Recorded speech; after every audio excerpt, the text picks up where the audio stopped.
सभी मित्रों का स्वागत है। विज्ञान भैरव तंत्र पार्ट 4 और आज हम हैं 113वें दिन में। और पेज नंबर है 165।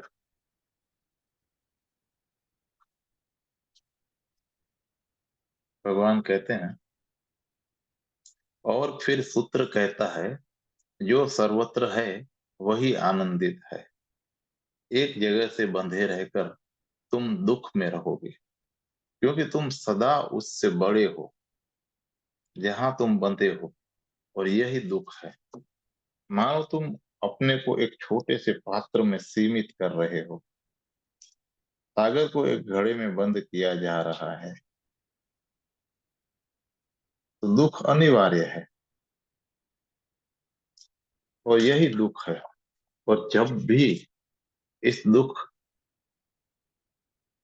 जब भी इस दुख की अनुभूति हुई है, बुद्धत्व की खोज, ब्रह्म की खोज शुरू हो जाती है। ब्रह्म का अर्थ है अनंत, असीम का फैला, और मोक्ष की खोज स्वतंत्रता की खोज है। सीमित शरीर में तुम स्वतंत्र नहीं हो सकते। एक स्थान में तुम बंध जाते हो, कहीं नहीं या सब कहीं में। कहीं नहीं या सब कहीं में ही तुम स्वतंत्र हो सकते हो। मनुष्य के मन को देखो, वह सदा स्वतंत्रता खोज रहा है। उसकी दिशा चाहे जो भी हो, दिशा राजनीतिक हो सकती है, सामाजिक हो सकती है, मानसिक हो सकती है, धार्मिक हो सकती है। दिशा जो भी हो, मनुष्य का मन स्वतंत्रता की खोज कर रहा है। स्वतंत्रता मनुष्य की गहनतम आवश्यकता मालूम पड़ती है। जहां भी मनुष्य के मन को अवरोध मिलता है, जहां पे उसे गुलामी का, बंधन का एहसास होता है, वह उसके विरुद्ध लड़ता है। मनुष्य का सारा इतिहास स्वतंत्रता के युद्ध का इतिहास है। आयाम भिन्न हो सकते हैं। मार्क्स और लेनिन आर्थिक स्वतंत्रता के लिए लड़ते हैं। गांधी और अब्राहम लिंकन राजनीतिक स्वतंत्रता के लिए लड़ते हैं। और हजारों तरह की गुलामियां हैं, और संघर्ष जारी है, लेकिन स्वतंत्रता के लिए लड़ते हैं। और एक बात निश्चित है कि कहीं गहरे में मनुष्य निरंतर और स्वतंत्रता की खोज कर रहा है। शिव कहते हैं, और यह और यही बात सभी धर्म भी कहते हैं, कि तुम राजनीतिक तल पर स्वतंत्र हो सकते हो, लेकिन संघर्ष कभी समाप्त नहीं होगा। एक तरह की गुलामी जरूर हट जाएगी, लेकिन और तरह की गुलामियां हैं। जब तक तुम राजनीतिक रूप से स्वतंत्र होगे, तो तुम्हें अन्य गुलामियों का बोध होगा। आर्थिक गुलामी समाप्त हो सकती है, लेकिन तब तुम अन्य गुलामियों के प्रति सजग हो जाओगे। यौन और शरीर के तल पर जो गुलामियां हैं, उनके प्रति सजग हो जाओगे। यह संघर्ष तब तक नहीं खत्म होगा, जब तक यह नहीं अनुभव करते, यह नहीं जानते कि मैं सर्वत्र हूँ। जिस क्षण तुम्हें प्रतीत होता है कि मैं सर्वत्र हूँ, कि मैं सब जगह हूँ, तो तब स्वतंत्रता प्राप्त हुई। यह स्वतंत्रता राजनीतिक नहीं है।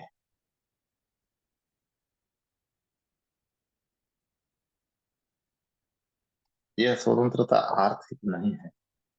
यह स्वतंत्रता सामाजिक भी नहीं है। यह स्वतंत्रता अस्तित्वगत है। यह स्वतंत्रता समग्र है। इसलिए हमने उसे मोक्ष कहा है, समग्र स्वतंत्रता। और तुम तभी आनंदित हो सकते हो। हर्ष या आनंद तभी संभव है जब तुम पूरी तरह से स्वतंत्र हो। सच तो यह है कि पूरी तरह से स्वतंत्र होना ही आनंद है। आनंद परिणाम नहीं है। स्वतंत्रता की घटना ही आनंद है। जब तुम पूरी तरह स्वतंत्र हो, तो तुम आनंदित हो। यह आनंद परिणाम की तरह नहीं घटित हो रहा है। स्वतंत्रता ही आनंद है। गुलामी दुख है, संताप है। जिस क्षण तुम किसी सीमा में बंधा अनुभव करते हो, उसी क्षण तुम दुख में पड़ जाते हो। जहां जहां भी तुम सीमित अनुभव करते हो, वहां वहां तुम दुख का अनुभव करते हो। और जब तुम असीम अनंत अनुभव करते हो, तो दुख विलीन हो जाता है। तो बंधन दुख है, मुक्त जीवन आनंद है।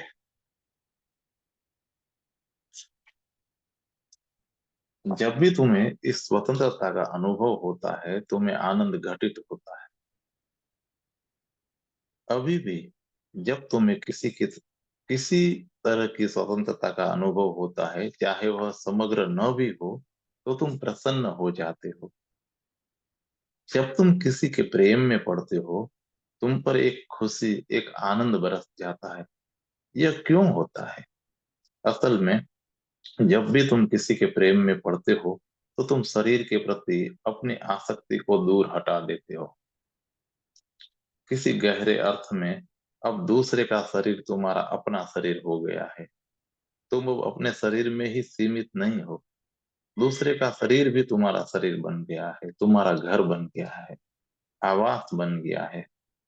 तुम्हें थोड़ी स्वतंत्रता महसूस होती है। अब तुम दूसरे में गति कर सकते हो, और दूसरा तुम में गति कर सकता है। एक अर्थ में एक अवरोध गिर गया।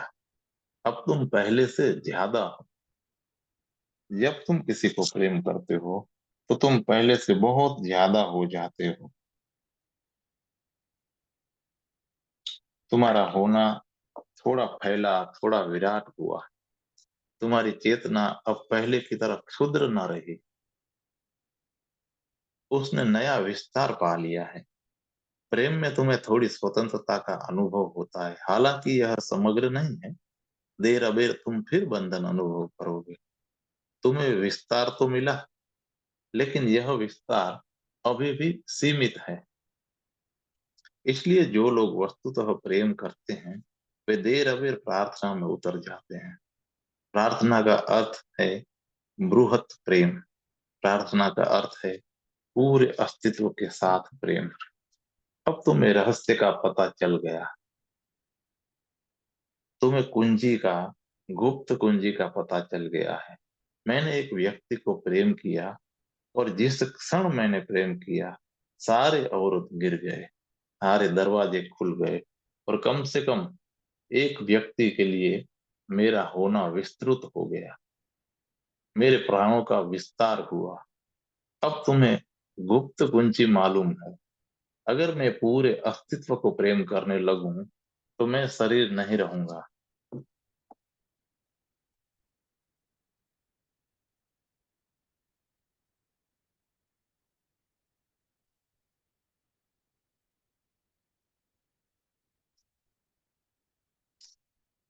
प्रगाढ़ प्रेम में तुम शरीर नहीं रह जाते हो। जब तुम किसी के प्रेम में होते हो, तो तुम अपने को शरीर नहीं समझते हो।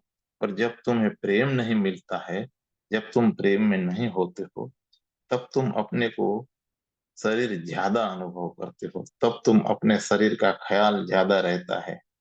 तब तुम्हारा शरीर बोझ बन जाता है, जिसे तुम किसी तरह ढोते रहते हो। जब तुम्हें प्रेम मिलता है, शरीर निर्भर हो जाता है। जब तुम्हें प्रेम मिलता है और तुम प्रेम में होते हो, तो तुम्हें ऐसा नहीं लगता है कि गुरुत्वाकर्षण का कोई प्रभाव है। तब तुम नाच सकते हो, तुम वस्तुतः उड़ सकते हो। एक अर्थ में शरीर शरीर न रहा, लेकिन सीमित अर्थ में ही। वही बात एक गहरे अर्थ में तब घटित है, जब तुम समग्र अस्तित्व के साथ प्रेम में होते हो। प्रेम में तुम्हें आनंद मिलता है। स्मरण रहे, आनंद सुख नहीं है। सुख इंद्रियों के द्वारा मिलता है। आनंद इंद्रियगत नहीं है, वह अति इंद्रिय अवस्था में प्राप्त होता है। सुख तुम्हें शरीर से मिलता है। आनंद तब मिलता है जब तुम शरीर नहीं होते हो। जब क्षण भर के लिए शरीर विलीन हो गया है और तुम मात्र चेतना हो, तो तुम्हें आनंद प्राप्त होता है। और जब तुम शरीर होते हो, तुम्हें केवल सुख मिल सकता है। वह सदा शरीर से मिलता है। शरीर से दुख संभव है, सुख संभव है, लेकिन आनंद तभी संभव है जब तुम शरीर नहीं हो। आनंद कभी कभी अचानक और आकस्मिक रूप से भी घटित होता है। तुम संगीत सुन रहे हो और अचानक सब कुछ खो जाता है। तुम संगीत में इतने तल्लीन हो कि तुम्हें अपने शरीर की सुध भूल गए। तुम संगीत में डूब गए हो। तुम संगीत के साथ एक हो गए हो। तुम इतने एक हो गए हो कि कोई सुनने वाला नहीं बचा है। सुनने वाला और सुना जाने वाला इतने एक हो गए हैं।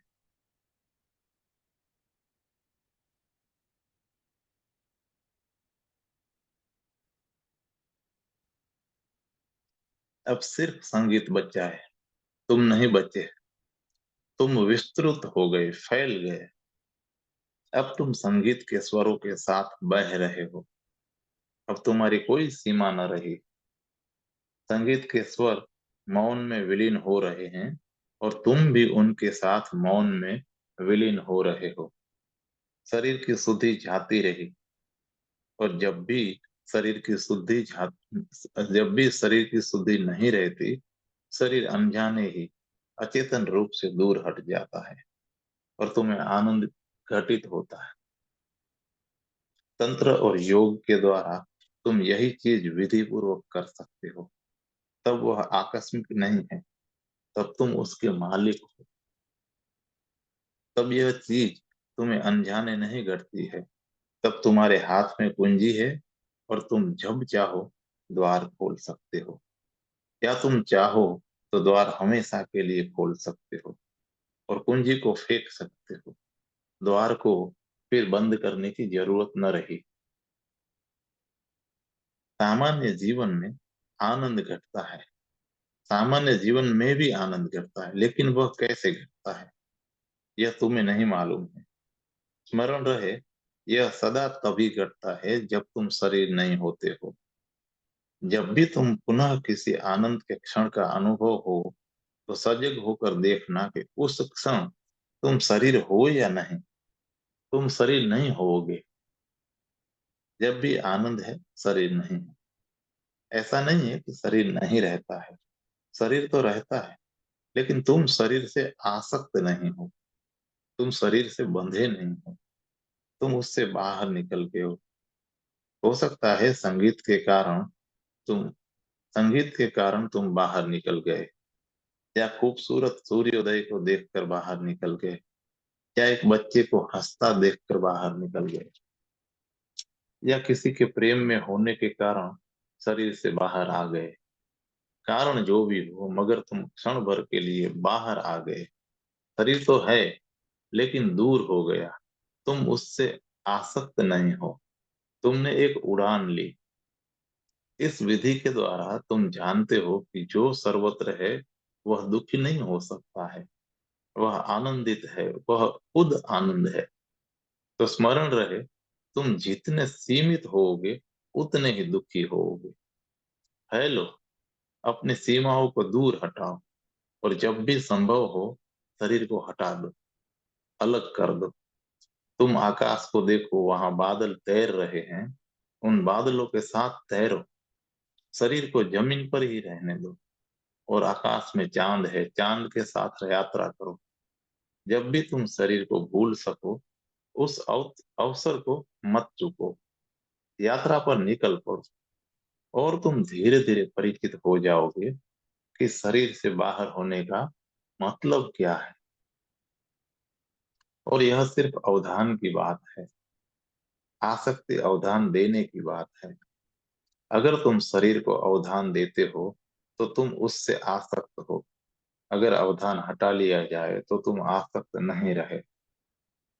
उदाहरण के लिए, तुम खेल के मैदान में खेल रहे हो। तुम हॉकी या वॉलीबॉल खेल रहे हो, या कोई और खेल खेल रहे हो। तुम खेल में इतने तल्लीन हो कि तुम्हारा अवधान शरीर पर नहीं है। तुम्हारे पैर पर चोट लग गई है और खून बह रहा है, लेकिन तुम्हें उसका पता नहीं है, दर्द भी नहीं है। लेकिन तुम वहां नहीं हो। खून बह रहा है, लेकिन तुम शरीर के बाहर हो। तुम्हारी चेतना, तुम्हारा अवधान गेंद के साथ दौड़ रहा है। गेंद के साथ भाग रहा है, तुम्हारा अवधान कहीं और है। लेकिन जैसे ही खेल समाप्त होता है, तुम अचानक शरीर में लौट आते हो और देखते हो कि खून बह रहा है, पीड़ा हो रही है, और तुम्हें आश्चर्य होता है कि यह कैसे हुआ, कब हुआ, कैसे तुम्हें उसका बोध नहीं हुआ। शरीर में होने के लिए तुम्हारे अवधान की जरूरत है। यह स्मरण रहे, जहां भी तुम्हारा अवधान है, तुम वहीं हो। अगर तुम्हारा अवधान फूल में है, तो तुम फूल में हो। और अगर तुम्हारा अवधान धन में है, तो तुम धन में हो। तुम्हारा अवधान ही तुम्हारा होना है। और अगर तुम्हारा अवधान कहीं नहीं है, तो तुम सब कहीं हो। ध्यान की पूरी प्रक्रिया चेतना की उस अवस्था में होना है, जहां तुम्हारा अवधान कहीं नहीं हो, जहां तुम्हारा अवधान का कोई विषय ना हो, कोई लक्ष्य ना हो। जब कोई विषय नहीं है, तो शरीर नहीं है। तुम्हारा अवधान ही शरीर का निर्माण करता है। तुम्हारा अवधान ही तुम्हारा शरीर है। और जब अवधान कहीं नहीं है, तो तुम भी सब कहीं हो।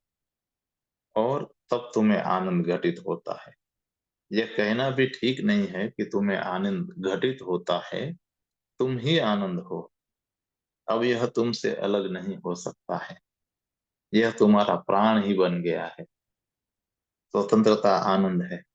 इसलिए स्वतंत्रता की इतनी अभिप्सा है, इतनी खोज है। अनासक्ति के संबंधित दूसरी विधि है, नाकुश का विचार करने से सीमित आत्मा असीम हो जाती है।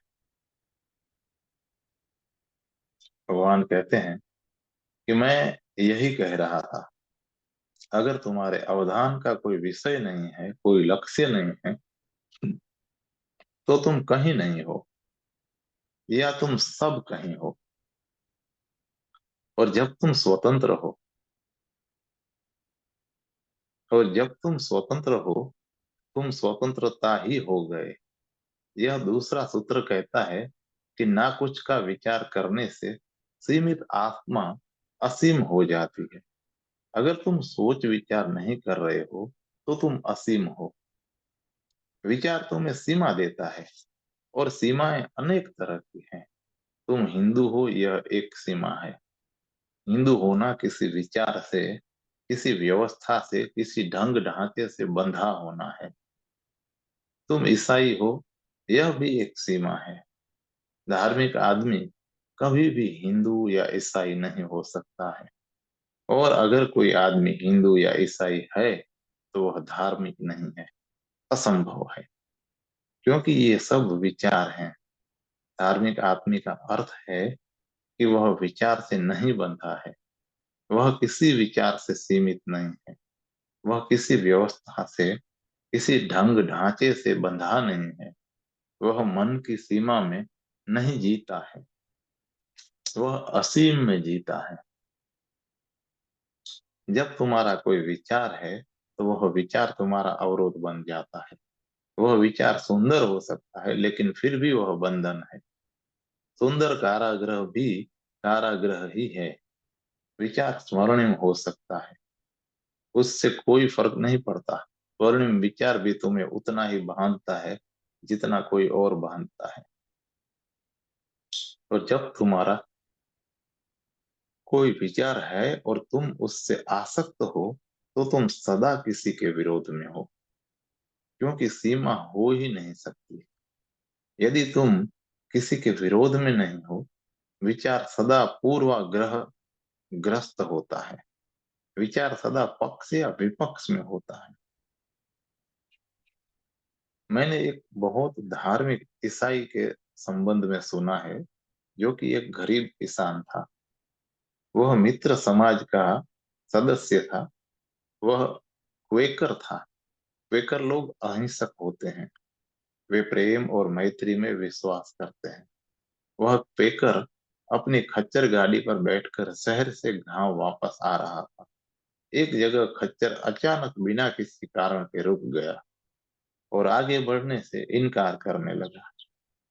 उसने खच्चर को ईसाई ढंग से, मैत्रीपूर्ण ढंग से, अहिंसक ढंग से फुसलाने की कोशिश की। वह क्वेकर था, वह खच्चर को मार नहीं सकता था, उसे कठोर वचन नहीं कह सकता था, उसे डांट फटकार या गाली भी नहीं दे सकता था, लेकिन वह गुस्से से भरा था। लेकिन खच्चर को मारा कैसे जाए? वह उसे मारना चाहता तो था। तो उसने खच्चर से कहा, ठीक से आचरण करो। मैं क्वेकर हूं, इसलिए मैं तुम्हें मार नहीं सकता, डांट नहीं सकता, मैं हिंसा नहीं कर सकता। लेकिन स्मरण रहे एक खच्चर, कि मैं तुम्हें किसी ऐसे आदमी के हाथ बेच तो सकता हूँ जो ईसाई न हो। ईसाई की अपनी दुनिया है और गैर ईसाई उसके बाहर है। कोई ईसाई यह सोच भी नहीं सकता है कि कोई गैर ईसाई ईश्वर के राज्य में प्रवेश पा सकता है। वैसे ही कोई हिंदू या जैन यह नहीं सोच सकता है कि उनके अलावा कोई दूसरा आनंद के जगत में प्रवेश पा सकता है। यह असंभव है। विचार सीमा बनाता है, अवरोध खड़े करता है, और जो लोग पक्ष में नहीं है उन्हें विरोधी मान लिया जाता है। जो मेरे साथ सहमत नहीं है वे मेरे विरोध में हैं। फिर तुम सब कहीं कैसे हो सकते हो? तुम ईसाई के साथ हो सकते हो, तुम गैर ईसाई के साथ नहीं हो सकते।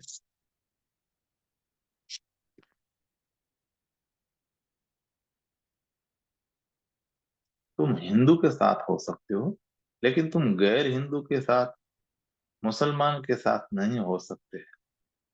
विचार को किसी न किसी विरोध में होना पड़ता है, चाहे वह किसी व्यक्ति के विरोध में हो या किसी वस्तु के। विचार कभी समग्र नहीं हो सकता है। स्मरण रहे, विचार कभी स्मरण समग्र नहीं हो सकता है। केवल निर्विचार ही समग्र होता है।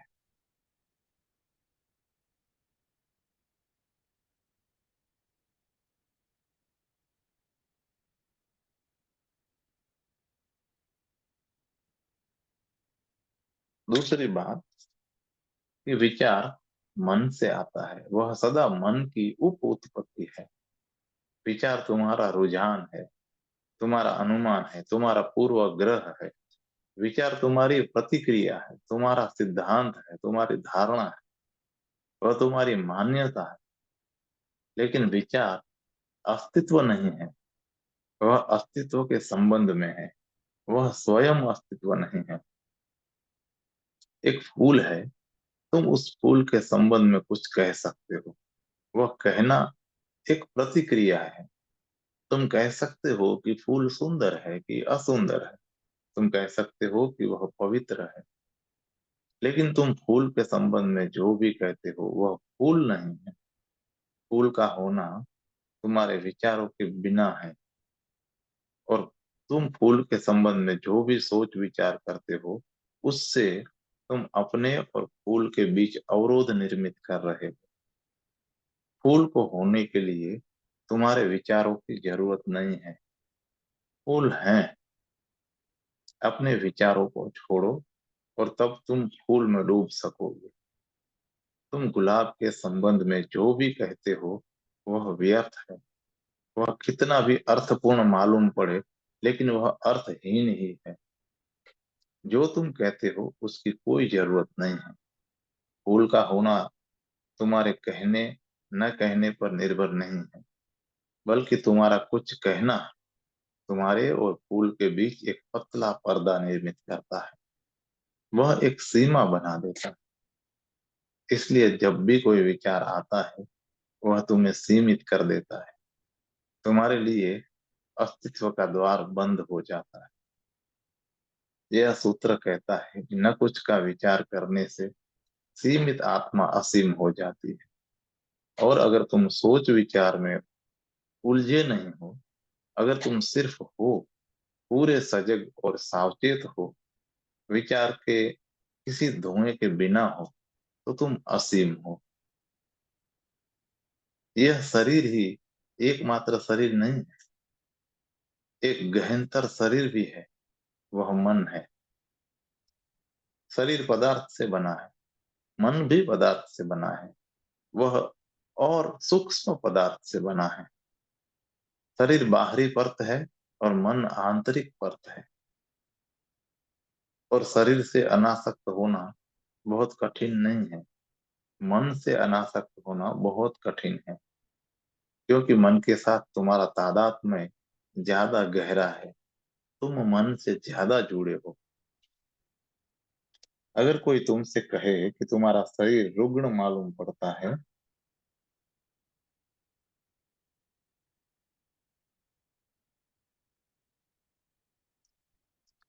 तो तुम्हें पीड़ा नहीं होगी। तुम शरीर से उतने आसक्त नहीं हो। वह तुमसे जरा दूरी पर मालूम पड़ता है। लेकिन अगर कोई तुमसे कहे कि तुम्हारा मन रुग्ण अस्वस्थ मालूम पड़ता है, तो तुम्हें पीड़ा होती है। उसने तुम्हारा अपमान कर दिया है। मन से तुम अपने को ज्यादा निकट अनुभव करते हो। अगर कोई आदमी तुम्हारे शरीर के संबंध में कुछ बुरा कहे, तो तुम उसे बर्दाश्त कर सकते हो। लेकिन अगर वही तुम्हारे मन के संबंध में कुछ बुरा कहे, तो बर्दाश्त करना असंभव होगा, क्योंकि उसने गहरे में चोट कर दी है। मन शरीर की भांति एक भीतरी परत है। मन और शरीर दो नहीं है। तुम्हारे शरीर की बाहरी परत शरीर है और भीतरी परत मन है। ऐसा समझो कि तुम ऐसा समझो कि तुम्हारा एक घर है। तुम उस घर को बाहर से देख सकते हो, और तुम उस घर को भीतर से देख सकते हो। बाहर से दीवारों की बाहरी परत दिखाई पड़ेगी और भीतर से भीतरी परत दिखाई पड़ेगी। मन तुम्हारी आंतरिक परत है। वह तुम्हारे ज्यादा निकट है, लेकिन फिर भी वह शरीर ही है। मृत्यु में तुम्हारा बाहरी शरीर गिर जाता है, लेकिन उसकी भीतरी सूक्ष्म परत को तुम अपने साथ ले जाते हो। तुम उससे इतने आसक्त हो कि मृत्यु भी तुम्हें तुम्हारे मन से पृथक नहीं कर पाती है। मन जारी रहता है। यही कारण है कि तुम्हारे पिछले जन्मों को जाना जा सकता है। तुम अभी भी अपने सभी अतीत के मनों को अपने साथ लिए हुए हो। वे सब के सब तुम में मौजूद हैं। अगर तुम कभी कुत्ते थे, तो कुत्ते का मन अब भी तुम्हारे भीतर है। अगर तुम कभी वृक्ष थे, तो वृक्ष का मन अब भी तुम्हारे साथ है। अगर तुम कभी स्त्री या पुरुष थे, तो वे चित्त अब भी तुम्हारे भीतर मौजूद है। सारे के सारे चित्त तुम्हारे पास हैं। तुम उनसे इतने बंधे हो कि तुम उनकी पकड़ को छोड़ नहीं सकते। मृत्यु में बाह्य विलीन हो जाता है, लेकिन आंतरिक कायम रहता है।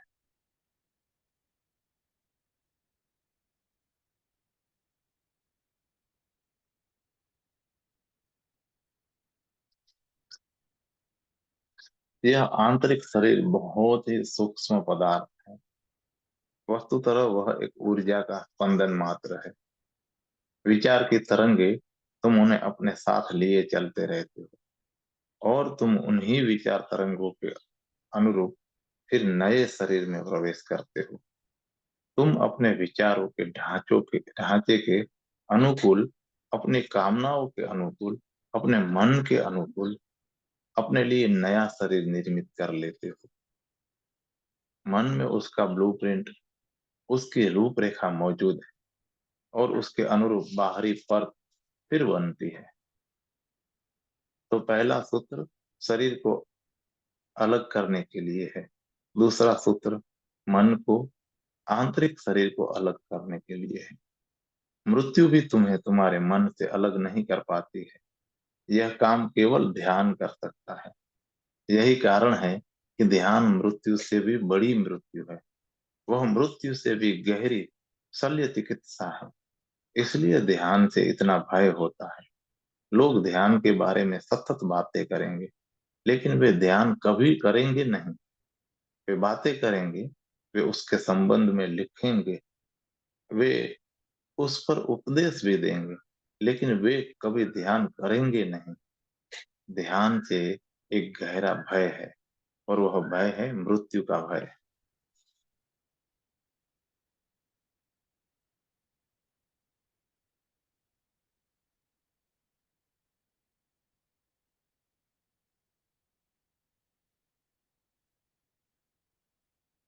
जो लोग ध्यान करते हैं वह किसी न किसी दिन उस बिंदु पर पहुंच जाते हैं जहां वह घबरा जाते हैं, और जहां से वह पीछे लौट जाते हैं।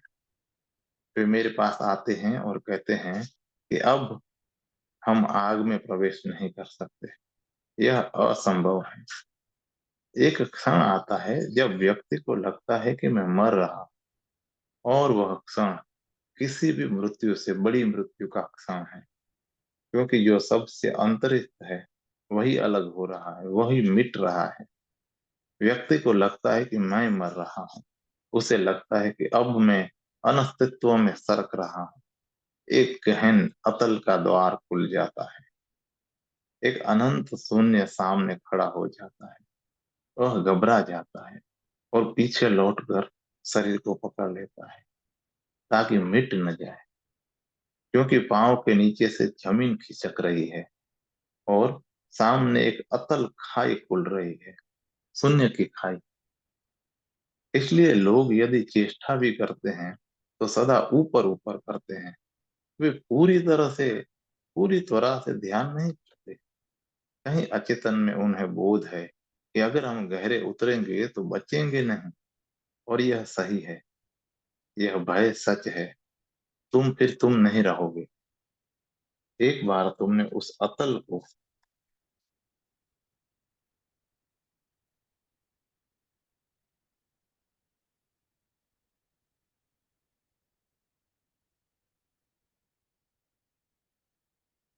उस शून्य को जान लिया, तो फिर तुम वही नहीं रहोगे जो थे।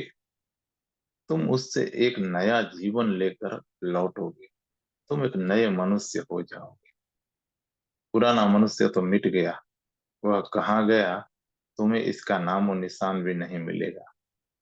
पुराना मनुष्य मन के साथ तादात्म्य में था। अब तुम मन के साथ तादात्म्य नहीं कर सकते। अब तुम मन का उपयोग करते हो। अब तुम शरीर का उपयोग कर सकते हो, लेकिन अब मन और शरीर यंत्र हैं। तुम उनसे ऊपर हो। तुम उनका जैसे चाहो वैसे उपयोग कर सकते हो, लेकिन तुम उनसे तादात्म्य नहीं कर सकते।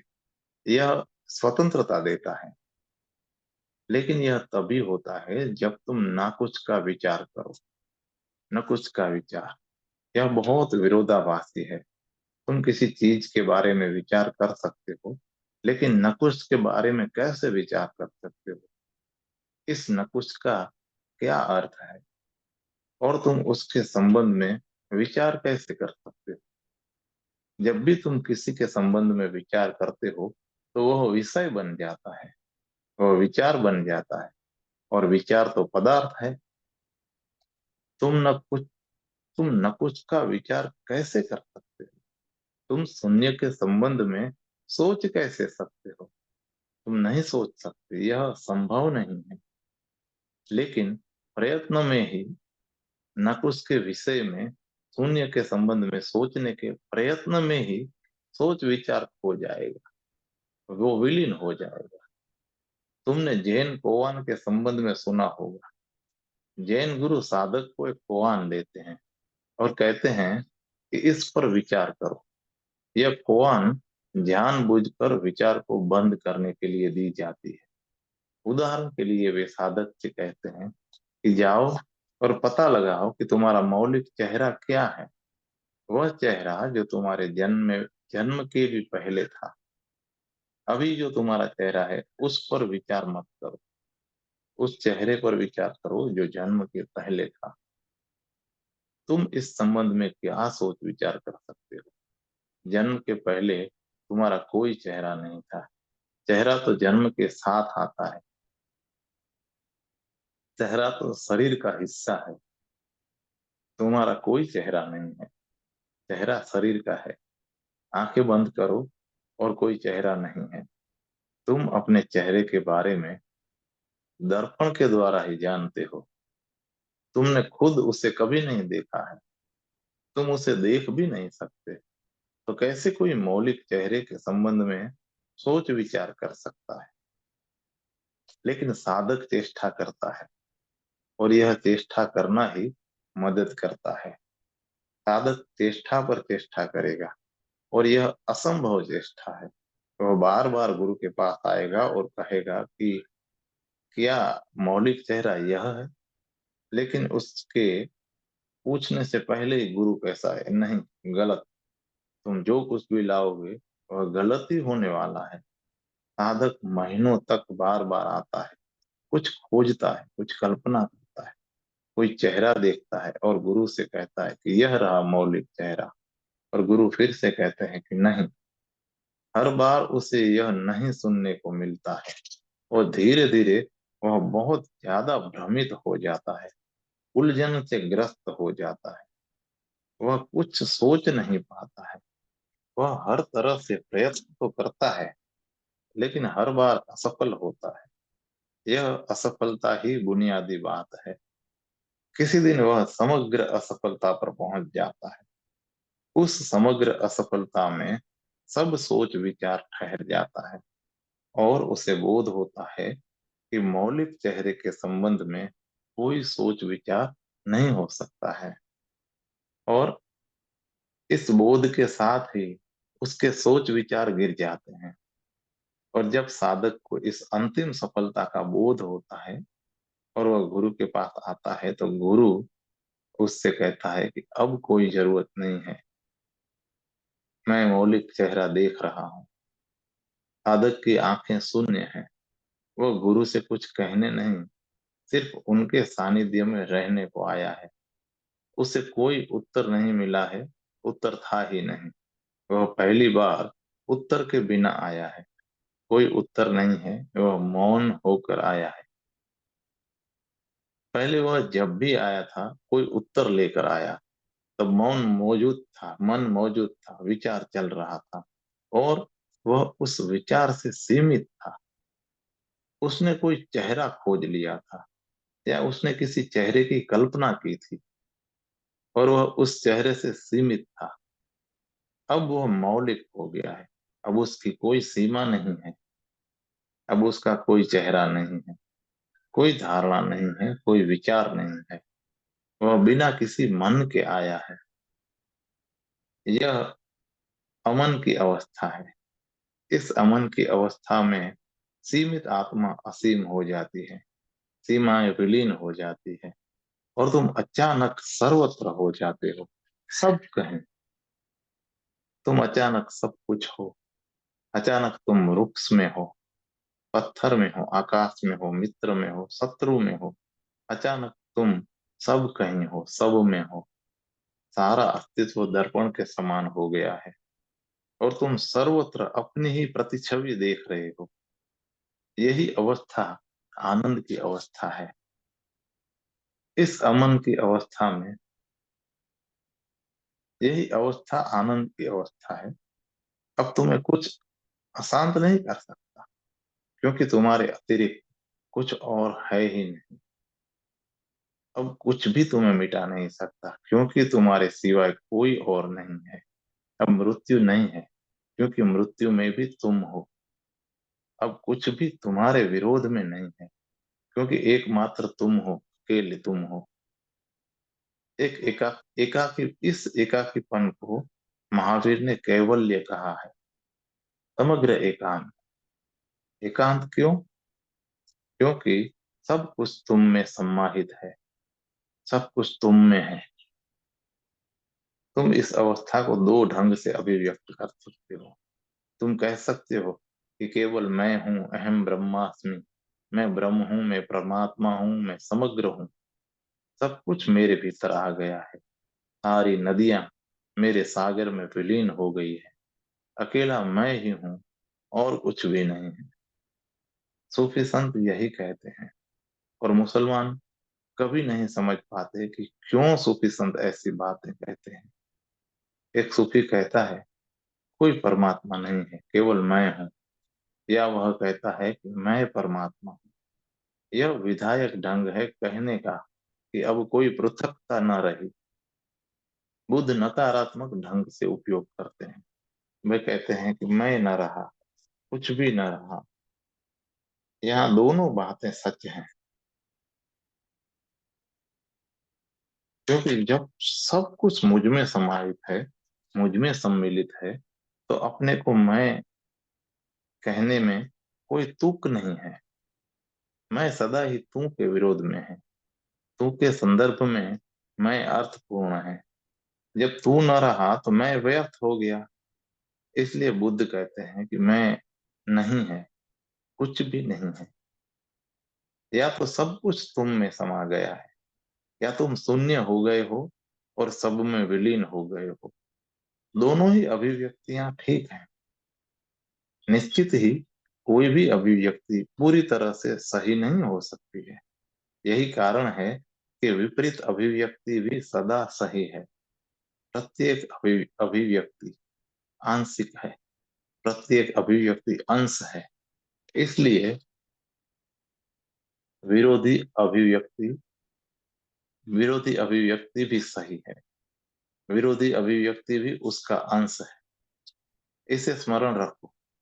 तुम जो वक्तव्य देते हो वह सच हो सकता है, उसका विरोधी वक्तव्य भी, बिल्कुल विरोधी वक्तव्य भी सच हो सकता है। वस्तुतः यह होना अनिवार्य है, क्योंकि प्रत्येक वक्तव्य अंश मात्र है और अभिव्यक्ति के दो ढंग हैं।